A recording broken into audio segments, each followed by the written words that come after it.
Coucou, bienvenue dans mon podcast Désencombre ta vie. Merci de m'écouter, peut-être sur Spotify, Deezer, Apple Podcast. N'hésite pas à suivre mon podcast et à mettre un commentaire, ça m'aide beaucoup.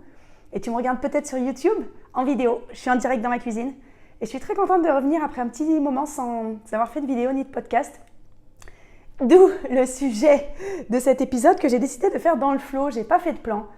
Et en fait, c'est pour vous expliquer, c'est pour t'expliquer que j'ai traversé une grosse tempête, la débriefer avec toi et surtout voir si ça peut faire écho en toi sur des choses que j'ai réussi à dénouer, en tout cas des liens et des nœuds que j'ai dénoués. Et j'en suis tellement contente que je vais t'en parler aujourd'hui. Donc, bienvenue pour ce sujet. En fait, au début de l'année, donc janvier, février, mars, avril, j'ai traversé une immense tempête psychologique qui m'a laissé sacrément... j'avais peur en fait, ça me provoquait beaucoup de peur, j'avais beaucoup d'interrogations parce qu'en fait je ne comprenais pas pourquoi je traversais cette tempête. En fait j'étais dans une situation où tout allait bien, je suis en plutôt bonne santé par rapport à ce que j'ai pu être dans ma vie, j'ai un amoureux extraordinaire, j'ai un toit au-dessus de ma tête, mes enfants vont bien. Mon activité s'est bien passée l'année dernière, donc en fait, je me suis dit, génial, je vais redémarrer une année, page blanche, ça va être super. Et en fait, rien qu'en disant page blanche, je sais que c'est ça qui m'a fait peur. Alors c'est le lot de beaucoup d'entrepreneuses et d'entrepreneurs, je m'en suis rendu compte sur les réseaux sociaux. C'est que on est nombreux quand on a achevé une année à se dire, je repars de zéro, je fais des nouveaux objectifs, je crée des nouveaux objectifs, etc. Et moi, la perspective de redémarrer de zéro dans mon chiffre d'affaires, ça m'a effrayée. Ça fait partie des premiers nœuds que j'ai identifiés. C'est-à-dire que vraiment le reset complet m'a fait très peur parce que je me suis dit, oula, ça veut dire que pour l'année d'après, j'ai aucun revenu pour faire manger mes enfants, pour remplir le frigo, pour payer mon crédit, pour mettre de l'essence dans ma voiture. Et pour une fois, c'est la première année où j'étais vraiment dans cette cette circonstance, pas du tout, en fait, dans cette situation où 100% des revenus que je dois dégager sont issus de ma société. C'est-à-dire qu'avant, j'avais des gros contrats, j'avais des contrats avec d'autres choses. J'ai quand même un apport de revenus qui est multifactoriel. Bon, j'ai pas 100% ma société, j'ai des apports de revenus avec YouTube, j'ai d'autres trucs. Mais quand même, le plus gros, c'est ma société. Et là, je me suis dit, ce que je bâtis en 2024, c'est comment je vais manger en 2025 avec mes enfants. Et ça, déjà, ça a été un énorme stress. Parce que je me suis dit, mais est-ce que les projets que je faisais avant m'inspirent ou pas ? Qu'est-ce que je vais bien pouvoir sortir de nouveau de ma tête ? Est-ce que j'en ai envie ? Est-ce que j'ai l'entrain ? Est-ce que j'ai la motivation ? Et surtout, je me suis vraiment visualisée à l'avant d'un bateau, un peu comme dans le Titanic, là, toute droite comme ça, devant un grand paquebot dans la mer.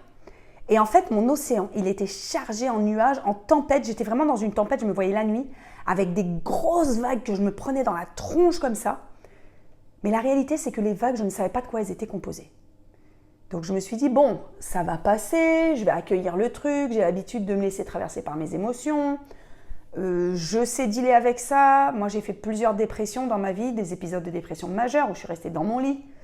Donc, je me suis dit, Nadia, tu vas tout mettre en place pour ne pas tomber en dépression. Mais ce qui est bizarre, c'est que tu n'as pas de raison réelle cette fois-ci pour être en dépression. Moi, j'avais fait une dépression après un divorce quand j'étais jeune et j'ai fait une dépression postpartum après mon fils. Il y avait des raisons vraiment tangibles. Et là, il n'y avait rien de factuel. Donc, première chose, c'est que je me suis fait aider, j'ai tiré toutes les sonnettes d'alarme, j'ai activé les petites cloches à la fois en moi pour dire « Attention Nadia, attention, tu es sur une pente glissante, tu sais que ça ne va pas, tu commences à pleurer, tu commences à angoisser, tu commences à avoir des troubles du sommeil. » Je commençais à être angoissée en me levant le matin avec une boule au ventre, ça ne m'était pas arrivé, mais depuis des années. Depuis vraiment des années où, quand j'étais salariée, mais il y a très très très longtemps, ça m'arrivait. Donc je me suis dit, il y a un truc qui ne va pas, il faut que je trouve. Et je suis plutôt bonne en introspection. Sur moi-même, vraiment, je ne suis pas mauvaise. Tiens, je vais prendre ma tisane. Et donc, je me suis dit, il faut que je trouve. Il faut que je me fasse aider. Donc, j'ai appelé tous les thérapeutes que je connais. Donc, j'ai fait de l'hypnose, ma psychologue, de la kinésio, J'ai repris la méditation du soir avec Cédric Michel, qui est vraiment une très bonne personne à suivre sur YouTube si vous ne le connaissez pas. Il offre des méditations guidées qui sont fantastiques. Et plus j'avançais, plus j'étais dans la tempête en fait. Et à un moment, je me suis dit, bon, la tempête, il va falloir que je la traverse, mais pour la traverser, il va falloir que je me laisse traverser par cette tempête. Donc tous les jours, je me visualisais à l'avant de mon bateau et je me prenais des vagues dans la G-U-E-U-L-E. Franchement, je me prenais des vagues et je plage. Et je voyais vraiment ça. Je me voyais tenir droite. Alors ce qui est chouette, c'est que je me voyais solide. J'étais solide à l'avant de mon bateau, mais je me prenais des vagues dans la tronche de dingue. Et c'était tout le temps la tempête. Et à un moment, j'ai identifié quelque chose de très intéressant. C'est que 2 fois dans ma vie, à 15 ans d'intervalle, j'ai tout perdu. C'est-à-dire que j'ai divorcé, j'ai déménagé, j'ai déposé le bilan d'une société et j'ai fait une dépression. Avec vraiment les timings qui se ressemblent, même si ce n'est pas forcément dans le même ordre, mais en tout cas, j'appelle ça les 4 D. Dépression, divorce, dépôt de bilan et déménagement. Parce que je me suis rendu compte que quand tu es affaibli sur un plan dans ta vie, déjà, c'est pas simple à gérer. Quand tu es affaibli sur 2, encore plus, 3, 4, etc. C'est pour ça que vraiment, à y réfléchir, aujourd'hui, je ne me lancerai pas à la fois dans un déménagement et avec une société, par exemple, qui ne va pas bien, ou me séparer de quelqu'un pendant que je change de boulot. Enfin, je trouve qu'il faut, et c'est très raisonnable, d'essayer de séparer les embûches et de les affronter une à une. Mais bon, je n'avais pas ce recul-là et je ne m'en rendais pas compte. Donc en fait, en ce début d'année, qui a duré quand même longtemps, parce qu'il a duré quasiment 4 mois ou 5 mois, 4 mois, je me suis dit, bon, qu'est-ce qui se passe? Ma société, donc rangée, changée, ça va. J'ai une histoire d'amour extraordinaire. Donc c'est pas la société, c'est pas le couple. Ma maison va très bien, j'ai un appartement super, je paye toutes mes traites à la banque, donc je risque pas d'être expulsée. Mais c'est ma santé mentale qui va pas, il faut que je continue à avancer dans la tempête. Et à un moment, j'ai notamment lu le livre de Christian Junod sur le rapport à l'argent. Je me suis questionnée, j'ai avancé avec mes coachings, mes thérapies, etc., mes thérapeutes. Et je me suis dit que j'étais dans une position où tout allait bien et où j'avais peur de reproduire mon schéma de construction où, quand j'ai l'impression que je construis quelque chose, je fais vraiment le schéma. Je construis quelque chose, je monte sur la pente. Donc si certaines ou certains connaissent la pyramide de Maslow, je pourrais le mettre en ressources en fait en dessous. La pyramide de Maslow, c'est un psychologue américain qui a établi qu'on a besoin de remplir des couches de besoins, d'abord des besoins primaires, puis des besoins secondaires, pour se construire dans la vie. Moi, je trouve que c'est pertinent. Et donc moi, j'ai eu l'impression dans ma vie qu'au fur et à mesure que j'escaladais les besoins de la pyramide de Maslow, c'est-à-dire je comblais les besoins financiers, je comblais les besoins de relations sociales, et j'arrivais vraiment dans le besoin en haut de contribution, d'élévation de l'esprit, et bien là, paf, je me cassais la gueule. Mais je me cassais la gueule, pas par hasard et pas à cause des autres, à cause de choix personnels que je faisais, et à cause peut-être d'un schéma, peut-être à cause d'un schéma d'ancrage, de quelque chose qui est ancré en moi, qui est ou alors je n'ai pas le droit à la réussite, ou alors si je réussis, c'est pas bien, ou alors c'est déjà trop pour moi, il faut que je redémarre de zéro.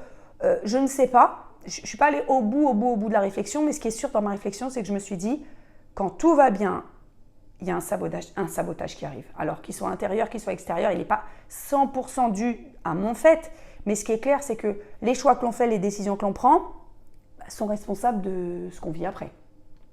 Moi, je ne suis pas du tout à me dire je suis victime de tout, mes histoires d'amour, c'est mes mecs qui étaient tous des cons, moi j'étais géniale, si j'ai foiré des sociétés, c'est à cause des autres. Et... Non. Donc je prends toujours ma part de responsabilité.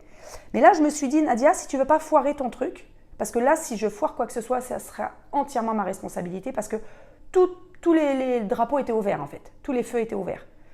Et donc, je me suis dit, je vais rebosser ce schéma d'ancrage, je vais rebosser cette croyance limitante que je n'avais pas identifiée, qui est quand tout va bien, ça doit forcément se casser la gueule. Et là, je bois un petit coup de ma tisane pour ceux qui m'écoutent en podcast. Pardon pour les bruits. Et là, je me suis dit qu'il y avait un truc intéressant qui était pourquoi est-ce que je dois me casser la gueule en fait? Qui a dit que quand tout va bien, on doit se casser la gueule? Et là, il m'est revenu une phrase que j'aime beaucoup et que je me suis entendue dire encore 2 fois depuis cette date et qu'à chaque fois je me suis reprise, c'est on ne peut pas tout avoir dans la vie. Ah, qu'est-ce qu'elle est intéressante cette phrase. J'ai dit ça l'autre fois à mon mec, je ne sais plus à quel sujet, je lui ai dit, ouais, bah, tu sais, on ne peut pas tout avoir dans la vie. Ah, je me suis arrêtée, je lui ai dit, stop, je ne pense pas une seule seconde ce que je viens de dire. Il faut que je me retire cette phrase débile du cerveau. Si je pense qu'on peut tout avoir, et je pense surtout qu'on a le droit de tout avoir. Parce que je crois que vraiment c'est là-dessus, moi, que je dois bosser. C'est de se dire, finalement, quand on a tout qui va bien, alors tout qui va bien, je suis loin d'être millionnaire, je suis loin d'habiter dans Paris avec un appart à 2 millions d'euros, et ce que je veux dire, moi, c'est la joie et le bonheur au quotidien, c'est ce que je ressens. Quand on dit tout avoir, c'est pas péter dans la soie, mais c'est avoir ce qui nous semble raisonnable. Donc j'ai à travailler aujourd'hui sur qu'est-ce qui est raisonnable, parce qu'aujourd'hui, à partir du moment où j'ai un toit sur ma tête et des choses dans le frigo, je me dis c'est déjà pas mal comparé à 80% de la population mondiale. Mais en réalité, il faut que je sorte de ce schéma parce que je n'ai rien à prouver. Je n'ai pas besoin de compatir au malheur des autres en me provoquant mon propre malheur. Et c'est vraiment là-dessus que je me suis orientée. En kinésio, j'ai eu une séance extra avec ma kinésiologue Élise, qui est extraordinaire. S'il y en a qui sont dans le 91, qui veulent des références, n'hésitez pas à me contacter sur contact@rangerchanger.fr. Elle est dans la ville d'Orsay. En fait, elle m'a dit tu portes le syndrome Mère Teresa en toi. Mais qu'est-ce que j'ai aimé ce truc. Elle me dit, t'as un petit... Non, c'est même pas le syndrome, elle m'a dit, t'as quand même une petite Mère Teresa en toi.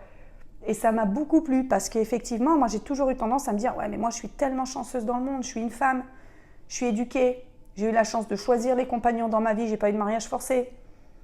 Je suis libre et indépendante, j'ai des comptes bancaires, je peux disposer de mes sous, je peux en gagner. Et je me suis dit, quel est le pourcentage de femmes sur la planète qui ont cette chance? D'ailleurs, je l'avais vu une fois et c'est impressionnant. Hein. Les femmes qui m'écoutaient, je crois que c'est une femme sur 80 millions ou je ne sais pas sur combien. Hein. Si on était bac plus 5, on avait choisi notre mari, on avait un compte bancaire à nous toutes seules et je ne sais plus ce que c'était le quatrième... et on travaillait et on avait un travail qu'on avait choisi.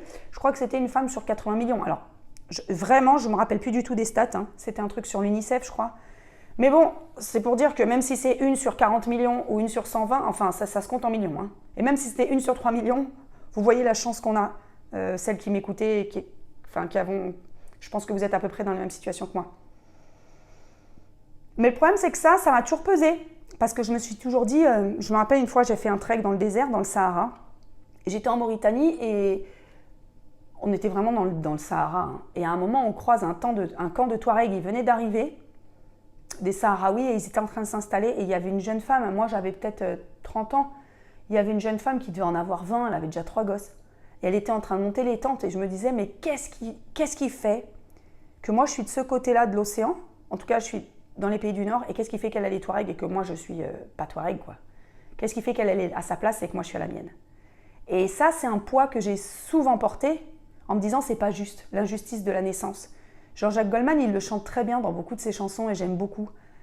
En fait, il y a vraiment une injustice de la naissance. Moi, je suis née dans une famille instruite, mes 2 parents ont fait des hautes études. Pourquoi moi je suis née là? Et je suis pas née dans le désert du Sahara, en fait, où mon espérance de vie, elle est de 20 ou 25 ans parce que moi, je serais morte en couche déjà au premier enfant. Et en fait, je me suis dit qu'il fallait que je me détache de ça. Il ne fallait pas que je sente de culpabilité de réussir ou de culpabilité d'avoir ce que j'ai, parce que c'est comme ça et je ne réparerai pas ces injustices-là. Par contre, je peux les réparer, et c'est ce que je souhaite, en contribuant de plus en plus. J'aimerais vraiment un jour gagner beaucoup d'argent pour pouvoir beaucoup contribuer. Et les idées, je les ai, mais tellement. Je sais exactement le pourcentage de revenus que je voudrais offrir pour contribuer. Je sais quelles causes me sont chères, notamment l'éducation des filles dans le monde, notamment les abus sexuels sur les enfants. Ce sont des causes qui me sont très chères. Et j'aimerais tellement œuvrer pour ça en donnant mes sous, pas forcément en participant, parce que j'ai pas la capacité de détachement et ça m'est assez difficile. Donc je suis pas bonne, moi. Je pourrais pas. Moi, je suis pas de celle qui peut aller dans les hôpitaux avec le nez rouge et aider les enfants malades. Chacun contribue à ce qu'il peut. Moi, je suis pas capable de ça. Et c'est pas un manque de. Ouais, c'est un manque de force de caractère peut-être, mais en tout cas, aujourd'hui, je suis ok que je suis pas capable de ça. Par contre, je suis capable de donner des sous. Je le fais déjà, mais à trop faible impact pour moi. Donc en fait, cette tempête-là dont je veux vous parler, et si vous voulez que ça fasse écho, toi qui m'écoutes, si tu veux que ça fasse écho en toi quand tu traverses une tempête, je t'encourage vraiment à essayer d'aller chercher au fond de toi, qu'est-ce qui provoque cette tempête. Et c'est souvent pas la couche extérieure. c'est vraiment pas la couche extérieure. En réalité, à un moment, je me rappelle avoir eu cette discussion avec ma kinésio. Il se trouve que c'est aussi une amie, donc on se parle aussi en dehors des séances. Et je lui ai dit, écoute, Élise, ça me met des frissons de le dire. Je lui ai dit, écoute, jusqu'à présent, ça fait... donc j'ai 44 ans, j'ai commencé le développement personnel il y a pile 20 ans. Non, j'ai commencé ma première psychanalyse à 21 ans. Donc on va dire, ça fait 23 ans que je suis sur un chemin, en tout cas pour aller mieux et pour aller bien. Et aujourd'hui, je pense que je vais très bien par rapport à ce que j'étais avant. Et je lui ai dit, tu sais, au départ, je m'en voulais. Je me dis, mais avec tout ce que j'ai fait comme thérapie, longue, brève, développement personnel, les livres que j'ai lus, les 4 accords Toltec que j'applique au quotidien, les réflexions que j'ai, les discussions passionnantes que j'ai avec mes proches, je me suis dit, mais comment je peux encore en être là, à traverser une tempête, à pas savoir pourquoi c'est pas normal que j'en sois encore là, je stagne et tout. Je m'en voulais un peu de me dire, je suis pas encore rendue où je le souhaiterais. Ça me fait monter les larmes parce que j'ai trouvé un peu, je vais te le partager. En fait, je lui ai dit, j'ai l'impression d'être un oignon ou même un avocat, on va dire un avocat. Voilà, j'adore les avocats.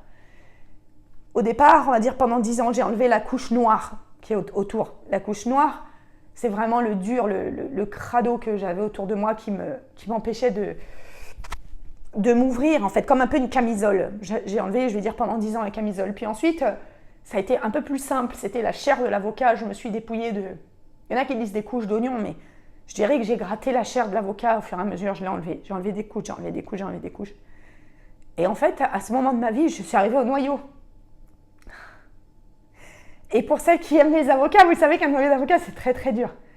Et en fait, je suis arrivée au noyau. Et en fait, un noyau, c'est dur à percer. C'est dur à gratter, c'est dur à exploser, je dirais. Et donc, ça demande plus d'efforts. Et j'en ai très envie en réalité. J'ai très envie d'aller dans ce noyau. Alors, je pense que j'arriverai jamais à me dire, ça y est, je suis Bouddha, je suis Jésus, ou je suis Mère Teresa, ou Sœur Emmanuel, que j'aime énormément. Des figures religieuses, mais pour moi, elles sont plus spirituelles que religieuses. Moi, je suis agnostique, donc je ne suis pas religieuse, je suis spirituelle, je dirais. Je viens d'enlever un petit moucheron. Je vais prendre peut-être un petit mouchoir.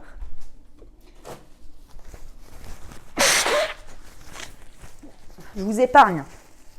Bon, je t'épargne le mouchage dans les oreilles. Et donc, je pense que j'arriverai jamais à être un être spirituel, heureusement, comme ces gens-là. Mais je suis contente de m'être dit que je suis probablement arrivée au noyau. Et maintenant, le noyau, il est dur. Et maintenant, le noyau, j'y vais. J'ai l'impression qu'en fait, je commence le boulot.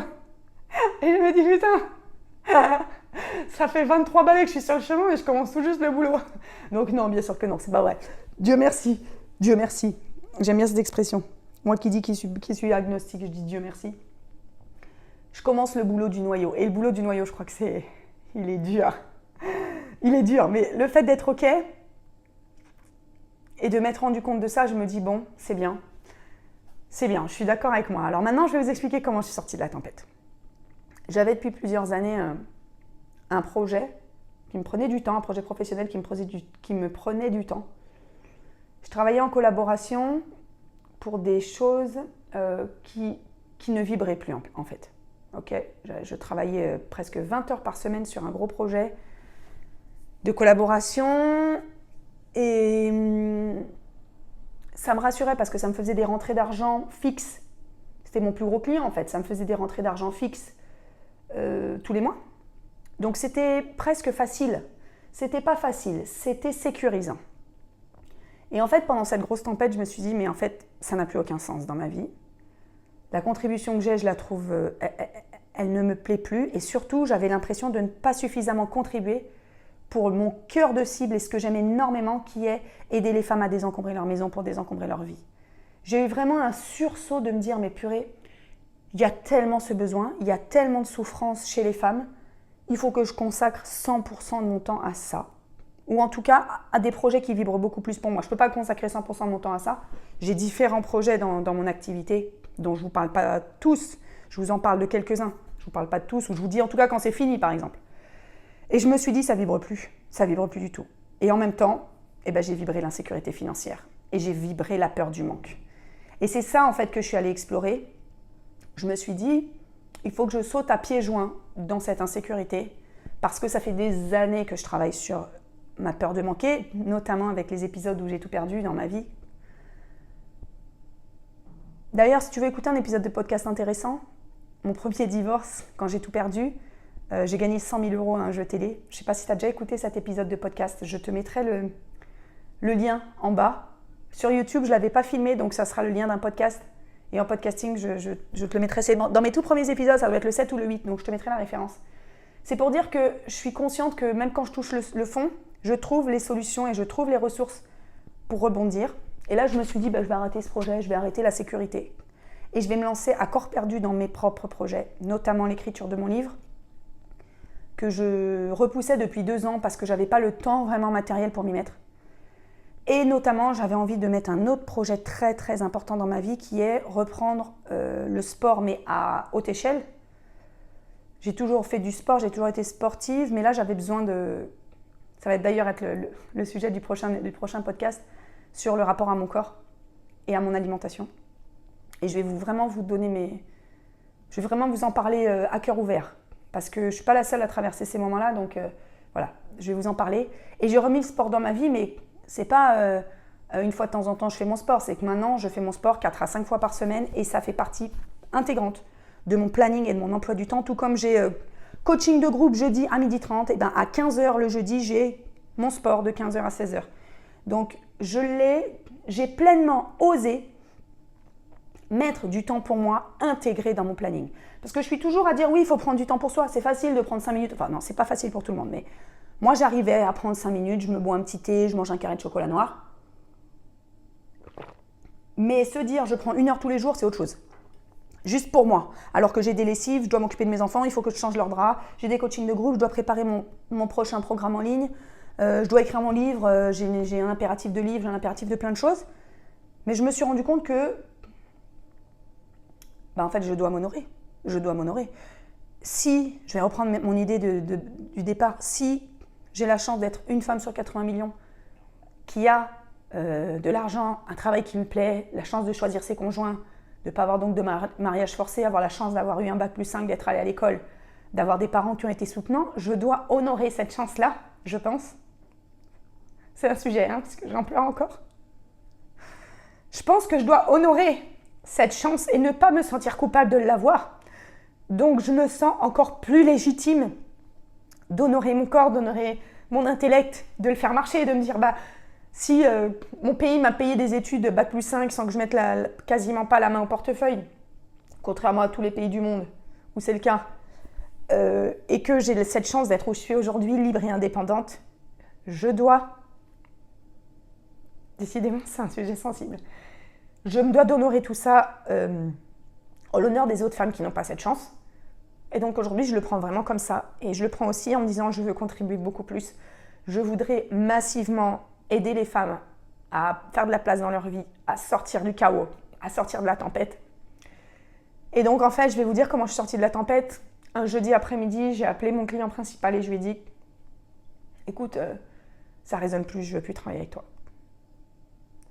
Et je lui ai dit, je veux me consacrer 100% à ma contribution pour les femmes essentiellement, et non pas des tâches en organisation, etc., que je faisais beaucoup avant, mais qui ne me plaisent plus. C'est pas qu'ils me plaisent plus, mais j'ai plus le temps en fait. J'ai pas le time. Comme dit ma copine Rébé, j'ai pas le time. Il a tout à fait compris. Le lendemain, j'ai appelé mes 2 parents. Je leur ai dit, écoutez, maintenant 100%, je fais que... J'avais besoin en fait d'acter ça avec mes parents. 100%, je fais que ma contribution pour les femmes. J'accepterai plus d'autres missions. J'accepterai tout ce qu'on va me proposer qui n'est pas exactement dans le cadre de ce qui est la contribution qui me fait vibrer, je le refuserai. Et j'en ai des demandes. Et je me suis couchée. Et le lendemain matin, quand je me suis réveillée, en fait, je me suis vue sur mon bateau et mes nuages gris, d'un coup, je me suis vue, en fait, j'ai eu la chance de voyager en Australie et je me suis vue sur la grande barrière de corail dans l'archipel des Whitsundays. Pour ceux qui y sont allés, je me suis vue à l'avant d'un voilier. Et en fait, tous les nuages gris sont partis et j'ai eu un ciel bleu, une chaleur du soleil. Et ce que j'ai vu, ce qui m'a beaucoup plu, c'est que je voyais au loin, je voyais l'horizon, je ne voyais pas de port, je ne voyais pas de phare. Et je ne voyais pas la terre, alors que dans les Whitsundays, on navigue près de la terre. Mais là, je ne voyais pas la terre et je me disais, oh, je ressens un sentiment de sécurité immense. Alors que c'était très insécurisant de prendre cette décision parce que je sortais un peu d'une zone de confort. Mais je sais que c'est dans les zones d'inconfort où je suis la plus créative et surtout où je m'y retrouve le mieux avec moi-même, où je suis le plus alignée. Et donc je me suis dit, allons-y en fait. Allons-y vers l'inconnu. Je ne sais pas de quoi va être faite mon année. Sachant que janvier, février, mars, avril, je n'avais pas du tout travaillé. Donc moi, je suis travailleuse indépendante. Donc j'ai attaqué début mai, j'avais quasiment 0 € de chiffre d'affaires. Moi, j'ai une société. Donc en société, quand on gagne quelque chose, non seulement on a des frais, on a beaucoup de frais qui se diminuent. Par exemple, si on gagne 10 000 €, pour gagner les 10 000 €, on a peut-être eu 3 000 €, 4 000 € de frais. On va dire il en reste 6 000. Et sur les 6 000, si je veux me les verser, j'ai 3 000 € de charges. Je ne dis pas que c'est pas bien ou que c'est trop. Moi, je ne rentre pas dans ces discours et je ne partage pas ces idées-là. Mais c'est juste pour dire qu'il faut que je fasse une année complète. 3 000 €, il faut que je fasse 12 mois complets pour bouffer. Donc, je te laisse imaginer le stress que ça aurait pu être. Et en fait, depuis ce jour-là, je navigue à vue, mais la vue est belle. Le chemin est splendide. J'ai un beau temps dans ma tête incroyable. J'ai du ciel bleu, je suis quand même dans la barrière de corail en Australie, donc c'est pas donné à tout le monde de voyager là. J'ai un voilier qui me porte, qui glisse sur l'eau. Ah, le voilier il glisse, j'ai pas rencontré une seule tempête. Et au contraire, j'embarque des passagers sur mon voilier. J'embarque des collaborations qui me challenge et dont j'ai besoin. Je vous en parlerai. J'accueille des projets immenses. Et c'est merveilleux. C'est merveilleux de m'être honorée, c'est merveilleux d'avoir traversé cette tempête. Je sais pas où j'ai mis mon mouchoir. C'est merveilleux d'avoir traversé cette tempête, de m'être laissé traverser et de m'en être sortie sans faire une dépression. Parce que ça a été quand même 4 mois difficiles, très difficiles. J'ai eu très peur. Je me suis dit, est-ce que je reprends des antidépresseurs ? Est-ce que je veux prendre un peu d'anxiolytique pour m'aider, etc. J'ai tenu bon. J'aurais pu, hein, j'ai pas de honte à dire que j'en ai déjà pris dans ma vie et ça m'a beaucoup aidé. Mais j'ai tenu bon et je me suis fait aider et ça a été bien. J'ai osé demander de l'aide. Et là, je suis au top. Je suis très heureuse. Ça fait à peu près... donc là, on est fin juin quand j'enregistre cet épisode. Ça fait 2 mois que je bosse à fond. C'est merveilleux tout ce que je fais. Donc entre-temps, j'ai fait mon challenge rangement, 5 jours de challenge rangement. J'ai vendu pas mal d'accompagnement derrière le challenge rangement. Je suis très contente. J'ai accueilli plein de nouveaux clientes dans mon programme d'accompagnement. Désencombrer sa maison pour désencombrer sa vie. Elles ont des sujets hyper intéressants. Elles me font progresser. En plus, ça nourrit mon livre. Puisqu'au mois de décembre, je me suis fixée de sortir mon livre, mon premier livre. Je ne sais pas si je vous donne déjà le titre. J'ai peur de me le faire piquer. Donc, en tout cas, ça parlera de la psychologie du désencombrement. Le sous-titre, c'est le désencombrement, c'est 80% de psychologie et seulement 20% d'action. Donc, je vais parler du chemin psychologique par lequel passent toutes les personnes qui désencombrent leur maison. Ça ne sera pas une méthode, ça ne sera pas des astuces rangement, ça tout le monde l'a fait. Vous lisez tous les livres de Marie Kondo, tous les livres de qui vous voulez. Ça ne m'intéresse pas de rentrer là-dedans. Moi, j'accompagne les gens pour ça, mais je n'ai pas envie d'écrire un livre là-dessus. La littérature en regorge, je n'ai pas besoin de rajouter ça. Puis ma méthode, elle n'est pas beaucoup plus originale que tout ce qui existe sur le marché. Mais je vais vous parler du chemin psychologique. Parce que pour moi, désencombrer sa vie, c'est un chemin. Et comme je le dis, c'est un chemin psychologique en réalité. L'action est de prendre ses bras et de prendre une culotte et de la jeter. Tout le monde peut le faire, sauf quelqu'un qui n'a pas de bras. C'était nul comme blague, j'en suis consciente. Mais le chemin psychologique, c'est quelque chose. Et ça fait maintenant 6 ans que j'accompagne des personnes sur ce chemin-là. J'ai fait moi-même mon désencombrement et que depuis 6 ans, j'ai accompagné plus de 250 personnes, que ce soit en ligne ou en physique. Et elles passent toutes par le même chemin psychologique. Et c'est ça que je vais vous livrer. Alors j'espère que... Non, je ne vais pas dire j'espère que je vais y arriver. Je vais sortir mon livre fin novembre, début décembre. Je vous garantis que j'ai encore beaucoup de boulot. J'espère que vous serez au rendez-vous pour vous l'offrir pour Noël ou pour l'offrir à des amis pour Noël. Il sortira en papier, d'abord, en auto-édition je pense, et j'aimerais être édité chez les éditions Erol peut-être pour mon 2e livre que j'ai déjà en tête. Et donc voilà, je vous ai partagé ma traversée de la tempête et si je peux vous encourager dans vos tempêtes, si ça a pu faire écho pour vos propres tempêtes, je suis très heureuse de ça. Si j'ai quelques conseils vraiment modestes que je peux me permettre de vous donner, c'est restez pas seul dans les moments de tempête. Faites-vous accompagner par des thérapeutes, des psychologues, des psychiatres. tout ce qui peut marcher sur vous, l'hypnose, la kinésio, la sophrologie. Enfin, moi, j'ai testé énormément de choses dans ma vie. Hein. Le yoga, après, c'est moins psychologique quand même. Mais bougez, soyez en mouvement, dormez. Vous connaissez mes 3 piliers, je vais en parler dans l'épisode de podcast d'après. Le sommeil, l'alimentation, le mouvement. Chérissez votre sommeil, mangez convenablement, pas trop de sucre, mangez des protéines, dormez 7, 8, 9, 10 heures, 12 heures, ce que vous voulez. Et prenez du temps pour vous. Cédric Michel, que j'aime beaucoup, qui propose des méditations guidées, il dit « Prendre du temps pour soi, c'est s'accorder de l'importance ». Et j'aime beaucoup cette phrase. MME, prendre du temps pour toi, c'est t'accorder de l'importance. T'en as pris pour écouter ce podcast, je te remercie. Mais prends du temps pour comprendre ce qui te traverse quand tu es en pleine tempête. Et c'est ok, laisse-toi traverser. Je finirai avec une phrase de François Lemay que j'aime énormément. Ce à quoi tu résistes, persiste. Ce à quoi tu résistes, persiste. Si tu ne te laisses pas traverser par tes tempêtes, elles reviendront en plein dans ta tronche quand tu t'y attendras le moins. Et c'est ce que j'ai traversé. Je ne te le souhaite pas. Je te fais des gros bisous. N'hésite pas sur YouTube à t'abonner, à liker, à partager. En podcast, idem, mets-moi des commentaires, ça m'aide dans les algorithmes.